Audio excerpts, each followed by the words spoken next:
Hello बच्चों, alternating current के इस चैप्टर में आज हम लोग सीखने वाले हैं आरएमएस वैल्यू और एवरेज वैल्यू को, यानी वर्ग माध्य मूल मान और औसत मान क्या होते हैं और कैसे इन्हें निकाला जाएगा, और साथ में इनसे संबंधित जो न्यूमेरिकल्स हैं, जो अंक के प्रश्न है, उन्हें कैसे हल करना है। तो आज इन्हीं बिंदुओं पर चर्चा करेंगे। आइए शुरुआत करते हैं आज के अपने इस सेशन की। चैप्टर है अल्टरनेटिंग करंट और उसका आज ये दूसरा पार्ट है, और इसमें पढ़ना है एवरेज वैल्यू और पढ़ना है आरएमएस को। तो शुरुआत इन्हीं से करते हैं। तो अभी तक हम लोगों ने इतना बात तो सीख लिया कि जो अल्टरनेटिंग करंट है उसका इक्वेशन होता है I naught sine omega T, जहां पे आई नॉट उसकी पीक वैल्यू है, मैक्सिमम वैल्यू, आयाम जो भी, ओमेगा ये क्या है, ये उसका एंगुलर वेलोसिटी है, और यहाँ पे जो ये आई लिखा हुआ है ये समय के सापेक्ष करंट का मान है। मतलब जैसे जैसे समय बदलता जाएगा इसका मान बदलेगा, लेकिन ये नहीं बदलेगा। और यहाँ पे एक और चीज सीखे थे कि ओमेगा की जो वैल्यू है वो है 2π/t, जहां कैपिटल टी का मतलब है पूरा एक राउंड लगाने में तो कितनी टाइम लगेगी, और 2π ये पूरा एक राउंड घूमने में टोटल कितना एंगल बनेगा। तो देखो एवरेज वैल्यू का मतलब होता है, इसका एक और नाम है मीन वैल्यू। पहले ये भी लिख लेते हैं, नहीं तो बाद में प्रॉब्लम हो जाएगा। मीन वैल्यू इसी को कहते हैं माध्य मान, औसत मान। तो औसत मान का ये मतलब होगा इस अल्टरनेटिंग करंट के भीतर कि मान लो कोई हम लोग एक कंडक्टर लिए, इस कंडक्टर के क्रॉस हमने एक डीसी सप्लाई कनेक्ट किया, और एक कंडक्टर लेके उसके क्रॉस हमने एसी सप्लाई कनेक्ट किया। अब ये दोनों में आपको डिफरेंस पता चलेगा। देखो यहाँ पे जब ये डीसी सप्लाई है तो डीसी सप्लाई में जो चार्ज होता है वो चार्ज का मान एक ही वैल्यू के साथ फ्लो होता है। मतलब जो चार्ज की क्वांटिटी होती है वो ये नहीं कि टाइम के सापेक्ष बदलेगा। यहाँ पे करंट चेंज हो रहा है, क्योंकि करंट कब बनता है, जब चार्ज फ्लो होते हैं। तो इस वाले इक्वेशन के हिसाब से चार्ज का मान समय के हिसाब से बढ़ता जाएगा, घटता जाएगा, वो यहाँ होगा। यहाँ पे समय के हिसाब से चार्ज घटता बढ़ता नहीं है, इसलिए यहाँ पे जो करंट का इक्वेशन इसमें लिखा जाता है डीसी में, वो लिखा जाता है Q/T। लेकिन अल्टरनेटिंग करंट में अगर आपने लिख दिया Q/T तो गड़बड़ हो जाएगा। क्यों गलत हो जाएगा? क्योंकि यहाँ पे टाइम के हिसाब से करंट की वैल्यू अलग अलग होती है, चार्ज की भी वैल्यू अलग अलग होती है। तो यहाँ पे अगर हमें निकालना है करंट का मान, तो यहाँ पे हमें इसको डिफरेंशियल फॉर्म में लिखना पड़ेगा। ये दोनों में फर्क है, देखो इसमें फर्क है। अल्टरनेटिंग करंट में चूंकि टाइम के हिसाब से चार्ज की वैल्यू अधिक होती है, कम होती है, तो इसलिए किसी विशेष समय पर हम करंट कैलकुलेट कर सकते हैं। लेकिन यहाँ हर एक टाइम में आप करंट कैलकुलेट करोगे, हर एक टाइम में आप देखोगे कि उतना ही करंट है। अगर ये जो यहाँ पे लगाया गया वोल्टेज ये नहीं चेंज करें, कंडक्टर को नहीं चेंज करें, सब कुछ एक जैसा शेड्यूल सेट कर दें, एक जैसे उपकरण को बना के रखें, तो दोनों में आप देखोगे इसमें टाइम के हिसाब से अलग अलग चार्ज फ्लो हो रहे हैं। इसलिए आप किसी पर्टिकुलर टाइम पे अगर आप निकालना चाहते हो करंट तो होगा dQ/dt। लेकिन यहाँ पे अगर आपको निकालना है तो total charge upon total time. यहाँ पे dQ/dt की जरूरत नहीं है, क्योंकि यहाँ पे चार्ज तो बदल नहीं रहा है समय के हिसाब से।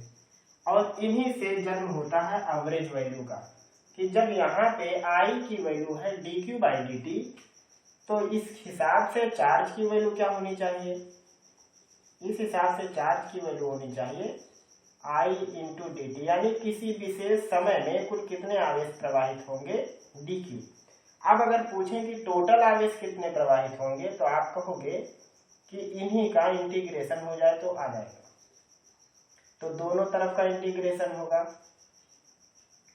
I/dt, dQ का समाकलन हुआ तो Q आया, और ये हो जाएगा dt। यहाँ पे लिमिट दी जाएगी कि कितनी देर में, मतलब 1 सेकंड 2 सेकंड पूरे चक्कर का, मतलब कितने टाइम का हमें निकालना है। तो यहाँ पे चार्ज की वैल्यू क्या आई, ये यहाँ लिखते हैं, चार्ज की value I integral I D T, जहाँ पे आई क्या है, I naught sine omega T के रूप में है, और इसमें चार्ज फिक्स था। अब इसीलिए औसत निकालना पड़ेगा कि जब कभी भी चार्ज घटता बढ़ता है, जैसे मान लो हम लोग नॉर्मल गाड़ी से जाएं तो कभी स्पीड तेज कभी कम, कभी तेज कभी कम, तो ऐसे वाले पोजीशन में कह देते हैं कि चलो हमको यहाँ से यहाँ तक आने में इतने घंटे का, मतलब एवरेज इतना टाइम लगा है, टोटल जोड़ के, मतलब टोटल कितना टाइम चले हैं, टोटल कितनी दूरी चले हैं, उन दोनों के हिसाब से एवरेज स्पीड कैलकुलेट कर लेते हैं।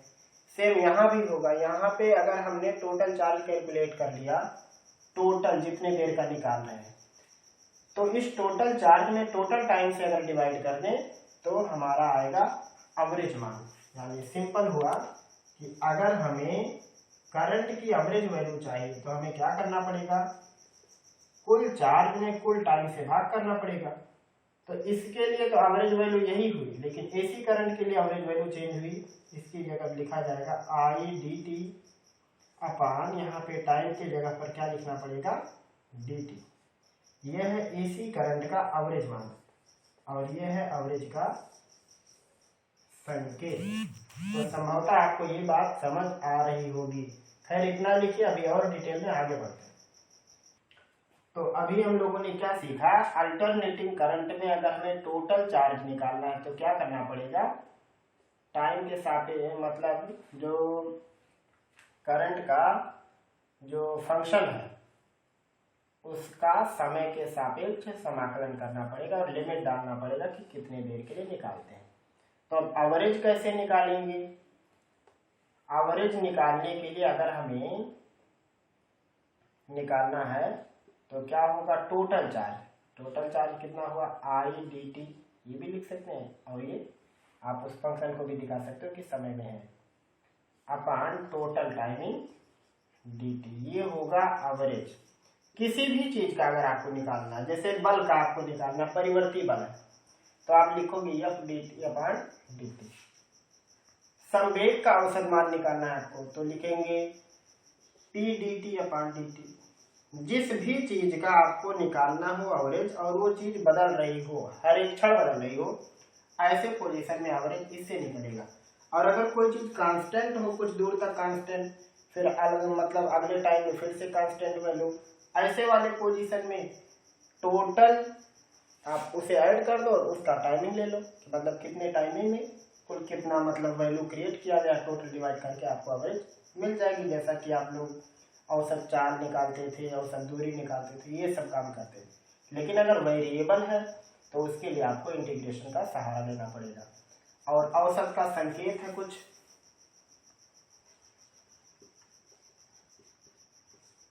औसत को ऐसे संकेत के अंदर लिखते हैं, जैसे यहाँ पे लिखते हैं तो ये हो गया करंट का औसत मान, इसके ऊपर लिख दिए तो ये हो गया करंट का औसत मान, आप यहाँ पे ए वी जी लिख दिए तो ये हुआ करंट का औसत, और हिंदी में लिख दिए औसत। तो अब इनमें से किसी भी संकेत का इस्तेमाल कर सकते हो जब आपको औसत निकालना, आपको वोल्टेज का औसत निकालना है तो यहाँ पे लिखेंगे वी वी वी वी, मतलब कोई सा भी इनमें से मतलब कोई सा भी इनमें से लिखा जा सकता है। अब कुछ साधारण औसत मान निकालना सीखते हैं, जैसे कि प्रत्यावर्ती धारा के पूरे चक्कर का औसत मान क्या होगा, आधे चक्कर का मान क्या होगा, कैसे निकालेंगे। तो यहाँ पे लिखते हैं एवरेज वैल्यू फुल साइकिल के लिए निकालते हैं, पूरे चक्कर का, और आपको समझ भी आ जाएगा कि कैसे निकालना है। सबसे पहले एवरेज वैल्यू निकालने के लिए इक्वेशन लिखेंगे, वो क्या होगा, I D T upon D T, limit full cycle के लिए लिख देते हैं 0 से पूरा का पूरा आवर्तकाल टी। यहाँ पे लिमिट हुई 0 से टी, इसमें भी लिमिट हुई 0 से टी। तो आगे इसका प्रोसेस क्या होगा, ये हुआ आई एवरेज इक्वल, देखो डी टी का समाकलन टी होगा और जब आप इसमें लिमिट एग्जिस्ट करोगे तो ये केवल टी है इतना, और ये इधर वाला हुआ 0 से T I D T. Process आगे बढ़ाते हैं, टी को लेंगे बाहर तो आई एवरेज हो जाएगा 1/t इंटीग्रल 0 से टी, और आई का इक्वेशन क्या है, I naught sine omega t d t, I naught constant बाहर तो हो जाएगा ये I naught by t integral 0 से टी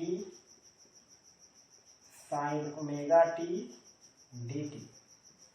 आई एवरेज की वैल्यू क्या मिली, आई नॉट बाई टी, और साइन का जो इंटीग्रेट करते हैं तो आता है क्या, माइनस में कास, तो ये हो जाएगा माइनस में कास ओमेगा टी, और ओमेगा टी को फिर से डिफ्रेंशिएट करके डिवाइड करना पड़ेगा तो केवल आएगा ओमेगा, ये हुआ 0 से टी। तो अब चूंकि ओमेगा का टाइम से कोई लेना देना तो है नहीं, ओमेगा तो कांस्टेंट चीज है, तो बाहर लेते हैं इसको तो हो जाएगा ये I average I naught upon omega T, ये हुआ minus cos omega T limit 0 to T. आगे आते हैं तो हो जाएगा ये I average equal I naught upon omega T minus, अब एक बार टी की जगह पर टी होगा, एक बार टी की जगह पर 0, तो हो जाएगा माइनस कास ओमेगा टी की जगह पे ये वाला टी माइनस, जब 0 रखेंगे तो यहाँ माइनस लगाना पड़ेगा, ये माइनस पहले से है तो प्लस हो जाएगा कास ओमेगा इंटू 0।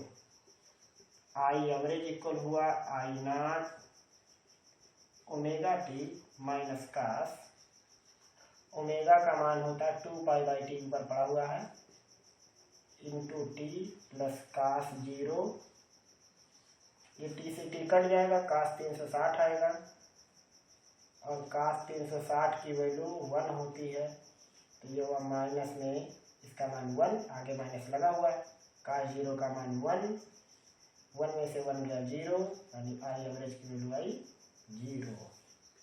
मतलब एक औसत चक्कर में धारा का पूरा मान 0 होता है। वैसे भी आप कह सकते हो, ये तो उसका मैथमेटिकल प्रूफ है, वैसे भी कह सकते हो कि एक पूरे चक्कर में जितना माइनस में वैल्यू आया उतना प्लस में, यानी कह सकते हैं जितना एक डायरेक्शन में आगे बढ़ा उतना विपरीत दिशा में वापस आया, तो टोटल जोड़ के 0। तो पहला रिजल्ट हम लोग को क्या मिला कि प्रत्यावर्ती धारा का पूरे चक्कर के लिए, एक पूरे चक्कर के लिए धारा का औसत मान 0 होता है। ऐसे ही विद्युत वाहक बल का मान भी एक पूरे औसत चक्कर के लिए क्या होगा, 0 हो जाएगा। लगाइए, अब आपको निकाल के दिखाते हैं हाफ साइकिल की कैसे निकालेंगे। सब कुछ वैसे सेम चलता है, बस लिमिट चेंज हो जाती है, बस और कुछ नहीं। शुरू से शुरू करके फिर से दिखाते हैं आपको कैसे लगाना। आई एवरेज लिखेंगे I D T upon D T limit आधे चक्कर के लिए तो t/2 0 से, ये लिमिट हो जाएगी। तो पहले ये नीचे वाले का हिसाब किताब कर देते हैं। तो यहाँ पे dt का समाकलन t होगा, उसकी जगह t/2 रखेंगे, तो यहाँ पे आएगा t/2 0 से t/2 आई डी टी, तो t/2 बाहर हो जाएगा, यानी ये होगा 2/t 0 से t/2। इधर हम ये नहीं लिख रहे हैं आई एवरेज, उसको लिखते हैं। ये हुआ आई डी टी 2/t 0 से t/2, आई की जगह पे I naught sine omega t d t, I naught constant बाहर होगा, तो ये हो जाएगा 2i0 अपॉन टी, और साइन ओमेगा टी का माइनस में कास होगा और डिवाइड हो जाएगा किससे, ओमेगा से, क्योंकि ओमेगा टी का आपको डिफ्रेंशिएट करके डिवाइड करना, तो ओमेगा टी का डिफ्रेंशिएट ओमेगा होगा, तो नीचे आ जाएगा, नीचे 0 ऊपर T by 2, omega constant value बाहर हो जाएगा, तो होगा ये 2I0 अपान ओमेगा टी, अंदर हुआ minus cos omega T, limit 0 से टी बाई 2, बराबर करके मिलेगा क्या, 2I0 upon omega T minus cos omega T की जगह पे टी बाई 2 ये रखना है, प्लस हो जाएगा क्योंकि यहाँ पहले से माइनस है, कास ओमेगा टी की जगह पर 0 बराबर 2Y0 अपान ओमेगा टी माइनस ओमेगा की वैल्यू क्या रखनी है, 2 पाई बाई टी, और यहाँ पे टी बाई 2 पहले से है, और इधर हुआ कास 0 हो गया, ये 2I0 अपान, यहाँ भी ओमेगा का मान रख देते हैं 2 pi by T into T, या आप ऐसे भी कर सकते हो कि ओमेगा टी का मान 2 पाई होगा, ऐसे भी समझ लो, माइनस कास टी से टी खत्म, 2 से 2 खत्म, तो कास पाई हुआ, कास 0 का मान 1, और टी से टी खत्म, तो आया 2I0 अपान 2 पाई माइनस कास पाई का मान -1 होता है, प्लस 1, 1 1 2, तो यहाँ 2 से 2 कट जाएगा, तो आएगा I0 अपान पाई, और अंदर बचेगा 2, तो यहाँ से आया आई एवरेज का मान 2I0 अपान पाई। सेम ऐसे अगर आप वोल्टेज का निकालोगे, उसको यहाँ लिख देते हैं कहीं पर, यहाँ पर अगर आप वोल्टेज का भी निकालोगे हाफ साइकिल का, तो आएगा इसका मान 2E0 अपान पाई, मतलब जो भी करंट या वोल्टेज का जो शिखर मान है, उस शिखर मान के डबल में पाई से डिवाइड करने पर हाफ साइकिल की एवरेज वैल्यू मिल जाएगी। लगाइए आप इसको, तो ऐसे करके आप चाहे जिस टाइम का निकालना होगा आपको, तो आप निकाल सकते हो एवरेज, बस आपको लिमिट मतलब चेंज करनी, बाकी सेम प्रोसेस रहेगा, जो भी जहाँ कहीं पर भी ओमेगा मिलेगा आप उसकी जगह पे 2 पाई बाई टी रख लेना, और लिमिट एग्जिस्ट करने के लिए आप जानते हो कि कैसे करना, पहले फर्स्ट वाले टर्म में रखना, फिर माइनस करके नीचे वाला लिमिट रखने के लिए माइनस बीच में लगाना पड़ता है। अब बारी आती है आरएमएस वैल्यू, वो कैसे कैलकुलेट करते हैं किसी भी चीज का, चाहे यही हो चाहे कोई भी। आरएमएस वैल्यू, जैसे इसका नाम वैसे इसका काम, वर्ग माध्य मूल, हिंदी में लिख देते हैं पहले, वर्ग माध्य मूल, तो इसका मतलब है कि पहले वर्ग करना है, फिर औसत निकालना है, फिर उसका मूल करना है, बस काम करना है। तो आओ लगाना शुरू करते हैं। सबसे पहले लगाते हैं फुल साइकिल का, एक पूरे चक्कर का वर्ग माध्य मूल कितना होगा करंट का। तो सबसे पहले क्या करना है, वर्ग, तो यहाँ पर लिख देते हैं, इसको लिखते हैं आरएमएस।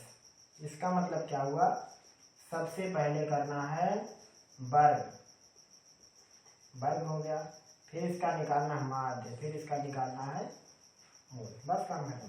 पहले वर्ग करना है, फिर एवरेज करना है, फिर मूल निकालना है। तो इसको ऐसा भी लिख सकते हैं,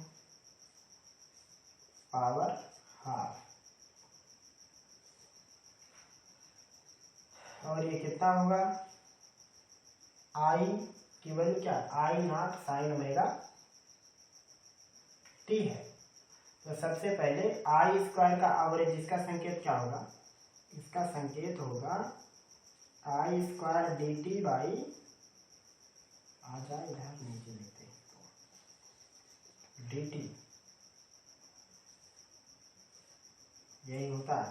किसी भी चीज का एवरेज निकालने के लिए आप क्या करो, dt के सापेक्ष समाकलन करके टाइम से भाग कर दो। अभी तक यही करते थे, करंट का निकाल लेते ना, आई का तो आई dt, आई स्क्वायर का निकालना तो आई स्क्वायर dt। आगे कार्यक्रम बढ़ाते हैं, dt का हो जाएगा t।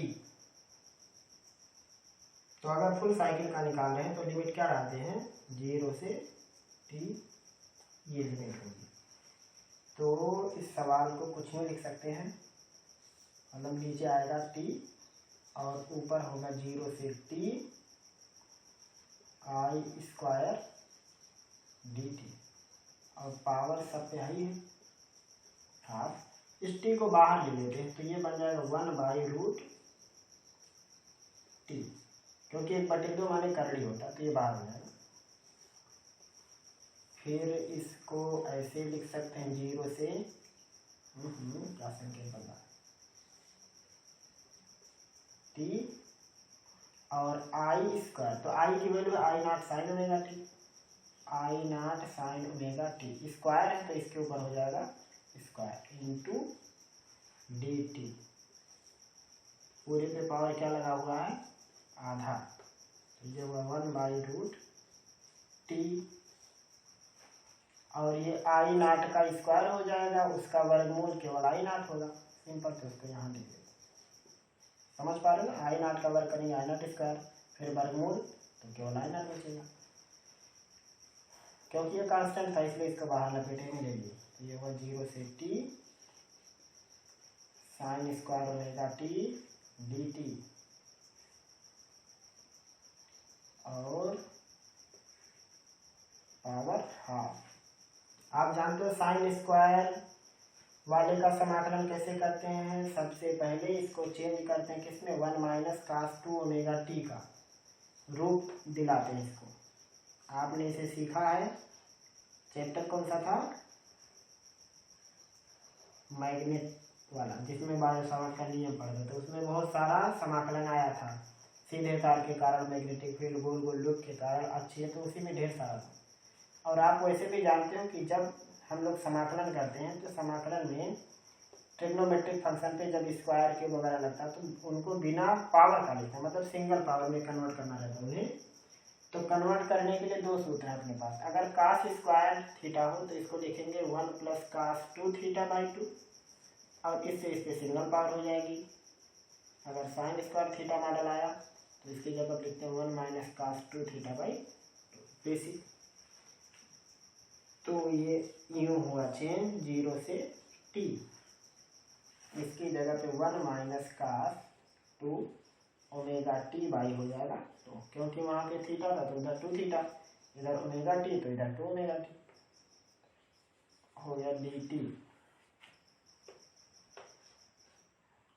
Power half. अभी देखो 2 कांस्टेंट, इसको भी बाहर ले लेते हैं तो ये करली के साथ बाहर निकलेगा, तो ये हो जाएगा आई नॉट बटे रूट में 2t, क्योंकि ये भी करली में आ गया, करली पहले से था इस साथ देने के लिए इसका। तो अब बचा 1 और cos2 ओमेगा t, तो 1 और dt का समाकलन क्या होगा, केवल t होगा, माइनस cos2 ओमेगा t का अगर करेंगे तो आएगा sin 2 ओमेगा t, और आपको 2 ओमेगा टी का अवकलन करके भाग करना पड़ेगा, तो नीचे आएगा इसके 2 ओमेगा, ये मध्य क्वेश्चन यहाँ बनाना पड़ेगा, पावर भी यहाँ लगाना है और इधर लिमिट का संकेत भी देना है, कौन सा है, 0 से t का। तो ये हुआ आई नॉट बाई रूट में 2t, एक बार t की जगह पर t रखना, एक बार t की जगह पर 0 कर देना। तो जब आप t की जगह पर t रखोगे तो ये हो जाएगा capital T minus sine 2 omega की जगह पे 2π/t, या ओमेगा इंटू टी का मान 2π रखना है, तो ये हुआ 2π अपान 2 ओमेगा की जगह पे 2π/t, ये हुआ। फिर आगे लगाना माइनस। अब इसकी जगह पर जीरो रखना, तो जीरो ही हो जाएगा, यहाँ भी जीरो रखेंगे तो साइन जीरो का मान जीरो, यानी अगला रखने की जरूरत ही नहीं है। तो यहाँ पे पावर कितना लगा था, हाफ, तो ये हो गया आई नॉट बाई रूट में 2t। और देखो ये साइन 4 पाई है, तो जब भी साइन मतलब 180 का गुणज होता है, 180 360, उसके बाद 360 में फिर 180 जोड़ो, उसके बाद 720, जो भी है इस प्रकार से, या 360 के जो मल्टीप्लाइड होते हैं उन सभी में साइन का मान जीरो होता है। तो ये पोर्शन का मान भी हुआ खत्म, तो बचेगा केवल t। इस पे पावर लगा है हाफ का, तो ये क्या हुआ, ये हो गया आई नॉट बाई रूट में 2t, और ये t पे हाफ लगा है, इसका मतलब ये भी करने में है, कर डी टी से कर डी टी कट जाएगा, तो आएगा आई नॉट बाई रूट 2। यानी इसका मतलब क्या हुआ कि आई आर एम एस की वैल्यू एक फुल चक्कर के लिए या कंप्लीट 1 साइकिल में आई नॉट बाई रूट 2 होती है। शायद आपको समझ आ गया होगा, अगर हाँ तो छाप लो, नहीं आया तो बता दीजिएगा। चलो एक बार अब हम लोग हाफ साइकिल में आरएमएस वैल्यू निकालना सीखते हैं, ताकि इससे आपको अभ्यास भी हो जाएगा और आप किसी का भी निकाल सकते हो। तो सबसे पहले लिखेंगे आई आर एम एस, तो पहले क्या करना है, वर्ग करना है, फिर एवरेज निकालना है, फिर इसका मूल निकालना है, यही काम। तो मूल को क्या लिख देते हैं, पावर हाफ। अब यहाँ पे एवरेज है आई स्क्वायर का, तो इसकी हो जाएगा आई square D T upon D T, और इसके ऊपर पावर क्या लग जाएगी, हाफ की। तो अब अगर हमें हाफ साइकिल की निकालना है, हाफ साइकिल की चाहिए, तो लिमिट क्या होगी, 0 से t/2 होगी, यानी ये कुछ ऐसा हो जाएगा, यहाँ पे लिमिट 0 से t/2 dt, और यहाँ पे भी लिमिट 0 से t/2 आई स्क्वायर dt, पावर हो जाएगा हाफ। तो अब इस dt का समाकलन t होगा, उसकी जगह पे t/2 रखना है, तो नीचे आएगा t/2। तो ये नीचे वाला पहले इसको निपटा देते हैं, क्योंकि इसमें ज़्यादा खुरापात नहीं। तो ऊपर होगा 0 से t/2 आई स्क्वायर dt, पूरे पे पावर 1/2 का। तो ये t/2 बाहर हो जाएगा, तो ये बाहर क्या बन के जाएगा, 2/t बन के, क्योंकि नीचे से 2 ऊपर हो जाएगा, तो यहाँ 1/2 मतलब करड़ी में आना चाहिए इसको, ये हो जाएगा रूट में 2/t। और ये हुआ 0 से t/2। आई स्क्वायर का मान क्या हो जाएगा, I naught square sine square omega t, इससे power half. I naught square का वर्गमूल आई नॉट हो जाएगा, तो वो बाहर होगा, यानी ये हो जाएगा रूट में 2/t आई नॉट। अब यहाँ बचेगा साइन स्क्वायर ओमेगा टी, तो इसकी जगह क्या लिखेंगे, 1 minus cos 2 omega T by 2। Limit क्या होगी, 0 से t/2 की, पावर होगी हाफ। ये 2 भी बाहर आएगा करड़ी बन के, तो उसको बाहर ले लेते हैं, तो हो जाएगा 2/t आई नॉट, और ये बाहर हो जाएगा, तो आएगा आई नॉट अपान रूट 2, यहाँ गुणा में चिन्ह है, फिर ये हो जाएगा 1, सॉरी एक चीज छोड़ दिया, यहाँ पे dt, यहाँ भी रहेगा dt, ये लिख देते हैं।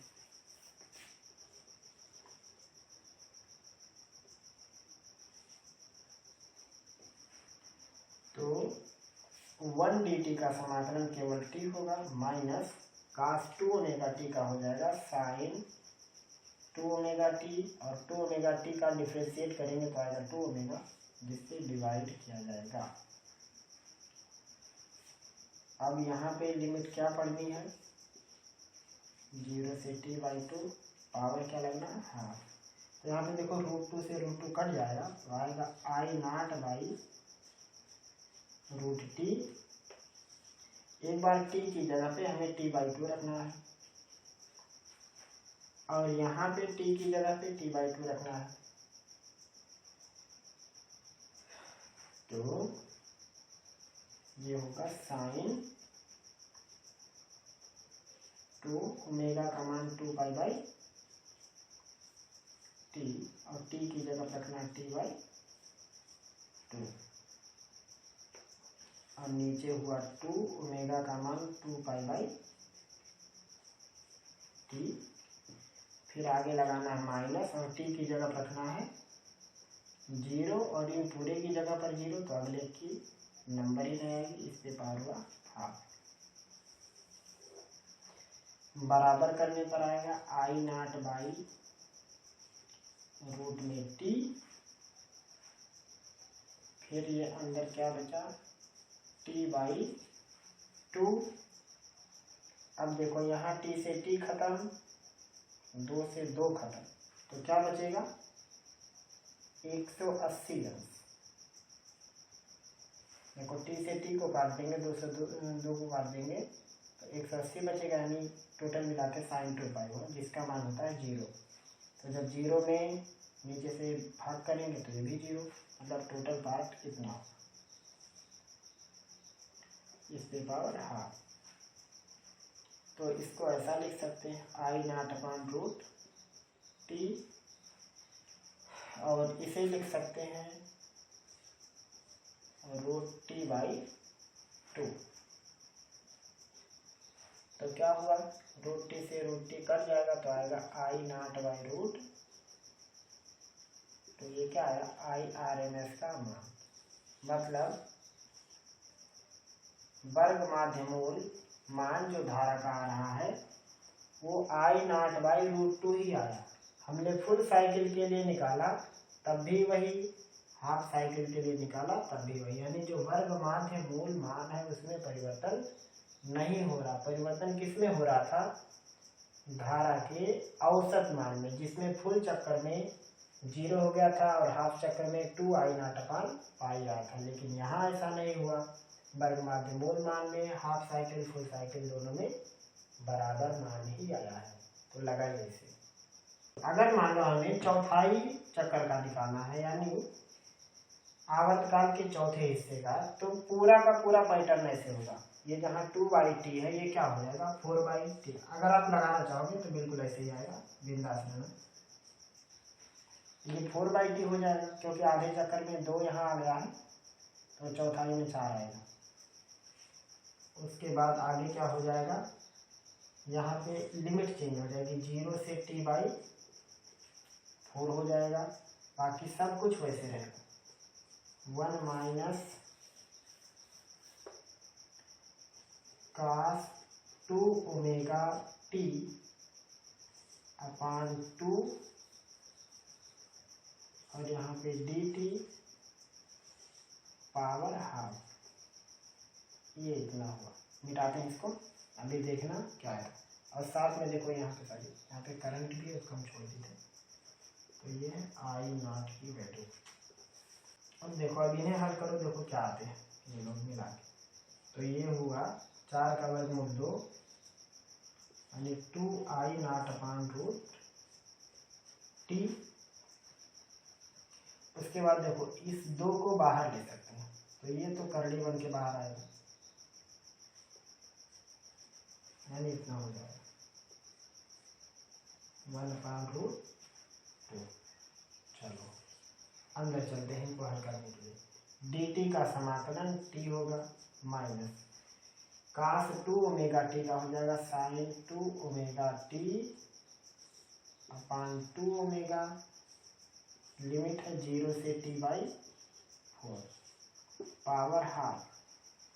तो ये हुआ 2 से करड़ी 2, मतलब ये दोनों आपस में कटेंगे तो यहाँ पे आएगा करड़ी 2 में, और उसके बाद I0 नीचे t।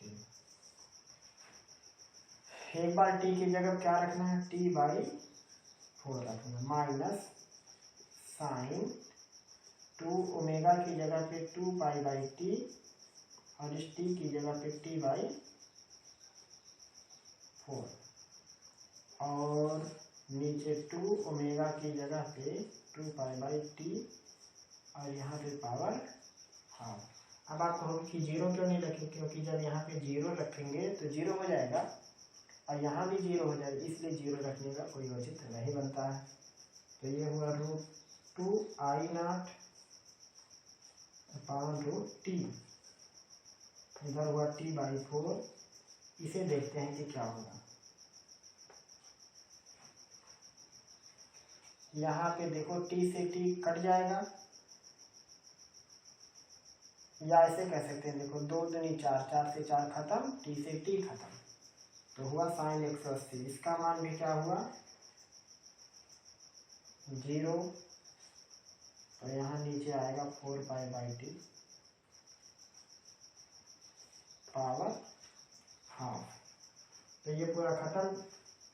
अब क्या बचा, अब बचा √2I0 बाई √t और t/4 का वर्गमूल निकालेंगे तो आएगा √t और 4 का वर्गमूल कितना होता है, तो ये √t कैंसिल, तो हुआ √2I0 बाई 2, √2 से 2 कट जाएगा तो मिलेगा I0 बाई √2। और देखो फिर से IRMS की वैल्यू वही है। इसका मतलब क्या हुआ, आधा चौथाई पूरा किसी के लिए भी अगर हम लोग निकालेंगे तो RMS की वैल्यू में चेंजिंग नहीं होनी है। इसीलिए हमने इसको फिर से इतना आगे लगा दिया ताकि आपको यकीन हो जाए कि वास्तव में RMS वैल्यू चेंज नहीं होती है। अब हम लोग लगाएंगे कुछ आंगिक प्रश्नों को। क्वेश्चन है area of coil is 50 centimeter square and turns are 50. It is rotating in 0.6 Weber per meter square with angular velocity of 10 pi radian per second. Calculate maximum induced EMF and average current in full cycle. इतना सारा चीज निकालना है। तो दिया क्या क्या है, यहाँ से लगा लेते हैं, कहाँ पता जगह ना घट जाए। दिया है एरिया 50 सेंटीमीटर स्क्वायर, तो मीटर स्क्वायर में बदलो तो 1 सेंटीमीटर स्क्वायर मतलब 10 टू दी पावर -4, ये हुआ मीटर स्क्वायर। टर्न दिया है n की वैल्यू 50 और क्या दिया हुआ है b magnetic field 0.6 weber per meter square, angular velocity omega 10 pi. क्या निकालना है, मैक्सिमम इंड्यूस्ड EMF।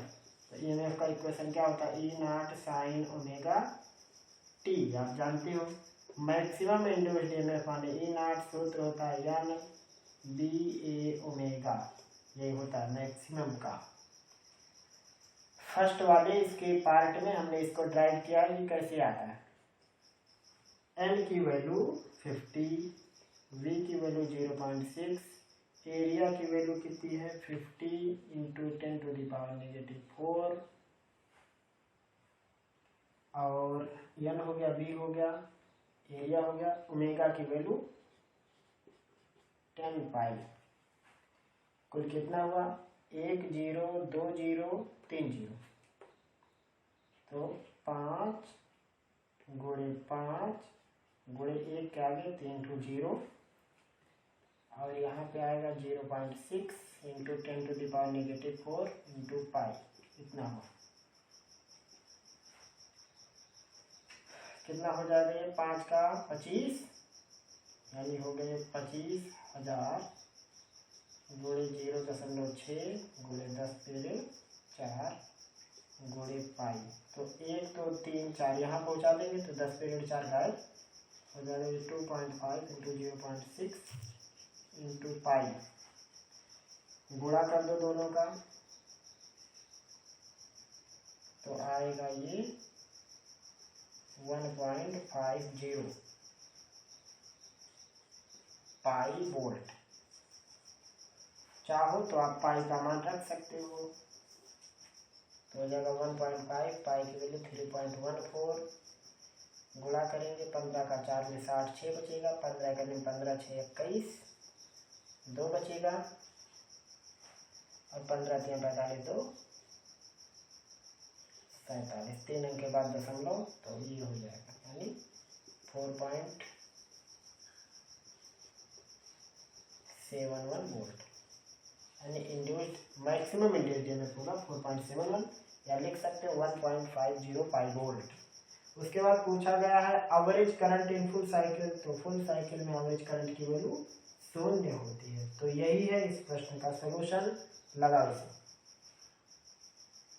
अगला question, peak value of alternating current is 2√2 ampere, find out RMS value of current. ये क्वेश्चन है, बहुत सिंपल। आरएमएस की value होती है I0/√2। I0 की वैल्यू कितनी आई है 2√2, पीक वैल्यू शिखर मान /√2, √2 से √2 कैंसिल आएगा 2 एम्पियर, यानी अगर पीक वैल्यू है 2√2 तो आरएमएस वैल्यू कितनी हो जाएगी 2 एम्पियर, और यही है इसका solution. Question, I = 4 sin 100πt - theta, तो इसमें निकालना फ्रीक्वेंसी, उसके बाद angular velocity, peak value, RMS value, और उसके बाद आवर्तकाल वगैरह सब निकालना है। तो सबसे पहले इन सवालों को हल करने के लिए इसके इक्विवेलेंट हमें करंट का इक्वेशन लिखना पड़ेगा। तो क्या होगा, I = I0 sin, जैसे जैसे सेम वैसे लिखो, ओमेगा टी माइनस थीटा, इसके इक्विवेलेंट एक हमने लिख दिया। अगर यहाँ कास होता तो यहाँ पे कास नहीं डालते। अब कंपेयर करो, तो I0 की वैल्यू पाओगे 4 एम्पियर, एक का उत्तर। IRMS निकालना चाहते हो, I0/√2 होगा, यानी 4/√2, √2 से ऊपर नीचे गुणा हो जाएगा तो हो जाएगा 4√2/2, कट जाएगा तो आएगा 2√2 एम्पियर। ये हुआ IRMS का मान। फिर निकालना है ओमेगा, तो कंपेयर करो, देखो यहाँ टी के बराबर है, तो ओमेगा की जगह लिखा 100π, ये हुआ इसका उत्तर, रेडियन पर सेकंड। फिर निकालना है क्या, टी निकालना है, तो ओमेगा माने होता है 2π/t = 100π, पाई से पाई कैंसिल, तो हो जाएगा 2/t = 100, तो t इक्वल आएगा 2/100, तो t इक्वल आएगा 1/50, इतना हो गया ये सेकंड। इसमें चाहे भाग करो चाहे इसे छोड़ दो, कोई जरूरत नहीं है इतना ज़्यादा मेहनत करो, छोड़ दो इसे। फिर निकालना है फ्रीक्वेंसी, फ्रीक्वेंसी होता है 1/t, तो t की वैल्यू है 1/50, तो यह इक्वल हो जाएगा 1/1/50, ऊपर हो जाएगा तो ये हो जाएगा 50, और इसका मात्रक होता है हर्ट्ज। बस इतना सारा काम इस प्रश्न में करना था, लगाइए। अगला क्वेश्चन है, V = 200√2 cos 100πt, निकालना है पीक वैल्यू, निकालना है वोल्टेज का, और एंगुलर वेलोसिटी निकालनी है, एक चीज और निकालना है, ये चीज निकालना। तो सबसे पहले इसके इक्विवेलेंट का इक्वेशन लिखेंगे, हो जाएगा V0 cos ωt। यहाँ से इसको कंपेयर करो, तो लिखेंगे V0 = 200√2 वोल्ट, एक आ गया। कंपेयर करो, ओमेगा की जगह पर 100π लिखा हुआ है, एक ये उत्तर हुआ, एक ये उत्तर हो गया।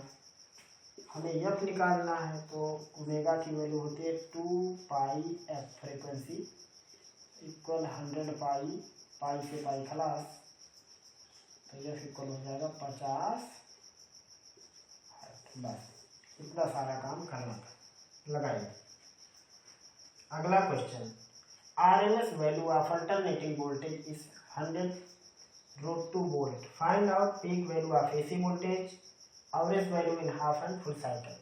ये 3 चीज निकालनी है।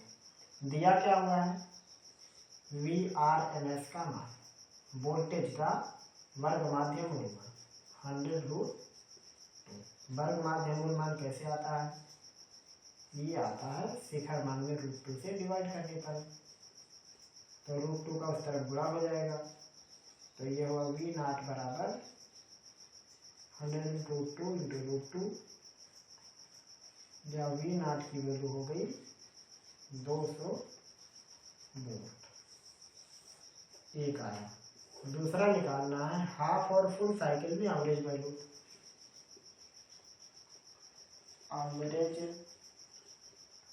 वैल्यू इन हाफ साइकिल, तो ये हो जाएगा V एवरेज बराबर 2V0/पाई, हो जाएगा 2, V0 का मान 200 बटे पाई, यानी 400 और नीचे पाई वोल्ट। फिर अगला कहा है फुल साइकिल में, तो लिखेंगे इसको average value in full cycle बराबर 0, क्योंकि औसत मान एक पूरे चक्कर का 0 होता है और आधे चक्कर का 2I0/पाई या 2V0/पाई, वोल्टेज के लिए V0, करंट के लिए I0। तो यही है इस प्रश्न का सॉल्यूशन। हमने आपको वर्ग माध्य मूल मान और औसत मान ये निकालना सिखाया है, कैसे कैलकुलेशन करते हैं हाफ साइकिल का, फुल साइकिल का, और उसके बाद एवरेज वैल्यू और RMS वैल्यू में हमने आपको अंतर भी समझाने की कोशिश की है, और उसके बाद हमने कुछ न्यूमेरिकल्स भी सॉल्व करके आपको दिखाए हैं। अगर आपका इस टॉपिक से संबंधित कोई भी प्रश्न होगा तो आप हमें ज़रूर बताएंगे। फिर मिलेंगे हम लोग अगले सेशन में, तब तक के लिए खुदा हाफिज।